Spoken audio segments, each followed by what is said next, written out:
এখন তো 8টা বাজে, এখন কি লাইটগুলো জ্বালানো থাকা প্রয়োজন? এই যে সূর্য উঠছে দেখা যায়, এবং এই আলোতে আমরা সব কিছু দেখতে পাচ্ছি। এত স্পষ্ট হওয়া সত্ত্বেও এবং পরিষ্কার পরিচ্ছন্ন এই নির্মল বায়ুতে আমরা সূর্যকে অবলোকন করছি, কিন্তু অপরদিকে দেখছি শুধু অপচয় আর অপচয়। অপ্রয়োজনীয় সময়ে লাইট জ্বালিয়ে রাখা এটা আমাদের অনৈতিক স্খলন বলে মনে করি। এরকমভাবে হাজার হাজার লাইট জ্বলে থাকতে দেখা যায়, একদিকে সূর্য উঠছে, অপরদিকে লাইটগুলো জ্বালানো, মানুষ ঘুম থেকে উঠে নাই। এই যে অবস্থা, অমিতব্যয়ী হওয়া, অপচয় করা, এটা আপনারা কোন দৃষ্টিতে দেখবেন একটু জানাবেন।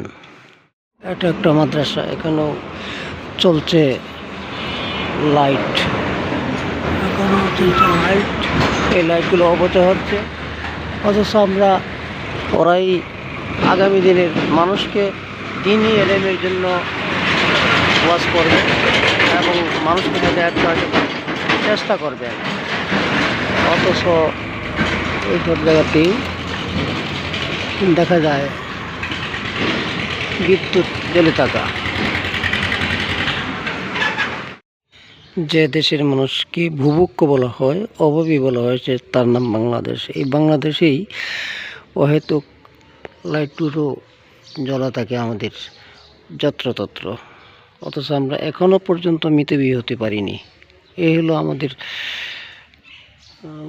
স্ববিরোধী অবস্থা।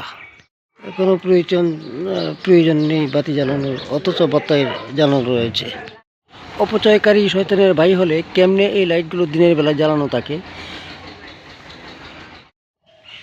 লাইট জ্বলে থাকা যে সব জায়গায় অনুচিত বলে মনে করি, সব জায়গাতেই অনুচিত, কিন্তু এটা একটা মাদ্রাসায় অপচয় চলছে। লাইট উপরে দেখতে পাচ্ছেন, লাইট জ্বলছে এই দিনের বেলায়, অথচ সেখানে কোনো প্রয়োজন নেই। তো সুধীবৃন্দ, আপনারা দেখতে পাচ্ছেন যে সূর্য উদয় হচ্ছে, একদিকে সূর্য উদয় হচ্ছে, অপর দিকে এই সকালে বাতি জ্বালানো রয়েছে বিল্ডিংয়ের সামনে, যেখানে আজকে বা এখন এই সময়ে বিদ্যুতের বাতি জ্বালানোর কোনো প্রয়োজন নাই। এটা একটা অপচয়, এটা অহরহ ঘটছে শহরের বিভিন্ন প্রান্তরে।